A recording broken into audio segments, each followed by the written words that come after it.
Halo, assalamualaikum warahmatullahi wabarakatuh. Allahumma sholli ala sayyidina Muhammad. Alhamdulillah, wassalatu wassalamu ala Rasulillah Muhammadin.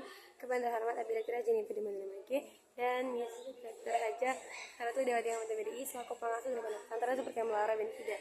Kepada kehormati Mr. Iwan dan Miss Nur selaku kepala sekolah dari MTS dan Malaka Melarang Benifida. Kepada kehormati jajaran dewan guru, para pengurus Benifida, para staf Benifida, dan tidak lupa kepada kedua orang tuaku, keluarga aku, saudara aku, dan teman-teman aku yang selalu mensupport dan mendoakan aku terbaik. Perkenalkan, nama aku Anas Mekan dan Nugroho, atau kalian bisa panggil aku Meika. Kali ini aku akan menjelaskan mata imajinasi PTS Ganjil dari mata pelajaran Bahasa Indonesia yang berjudul teks eksplanasi. Nah, jadi teks eksplanasi adalah teks yang menjelaskan terjadinya peristiwa, contohnya kayak banjir, globalisasi, gotong royong, dan masih banyak lagi contohnya. Nah, tujuannya adalah memberi penjelasan tentang peristiwa, dan kedua menambah pengetahuan pembaca atau pendengar, dan terakhir membantu memahami sebab dan akibat dari peristiwa itu. Nah, struktur dan ciri-ciri. Jadi strukturnya yang pertama pernyataan umum, kayak semacam topik fenomena yang dibahas, misal topiknya tentang pelangi. Berarti ya kita pertama adalah pernyataan umum, jadi kayak contohnya tentang soal hujan nih. Jadi kan hujan merupakan satu fenomena alam yang ini gitu kan.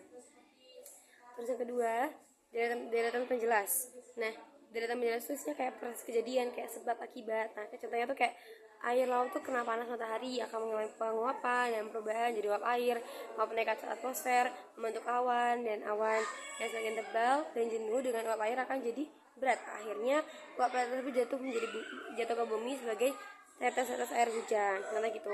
Nah, kalau di interpretasi atau kesimpulan, atau tuh isinya kayak semacam penutup, jadi kayak pemandangan, kesimpulan, harapan, dan masih banyak lagi gitu kan. Contohnya tuh kayak yang kayak gini. Dengan demikian, hujan merupakan proses alam yang terjadi secara alami sebagai bagian dari siklus air bumi. Itu contoh dari interpretasi. Terus ciri-cirinya, yang pertama bersifat faktual atau itu kayak saya fakta. Yang kedua menjelaskan hubungan sebab akibat. Yang ketiga informasi ilmiah atau logis. Yang keempat menggunakan sebab, sehingga, karena, dan lain-lain. Dan yang kelima menggunakan istilah ini ujian menggunakan istilah ilmiah. Dan yang keenam disajikan berurutan dan sistematis. Nah, contohnya nih,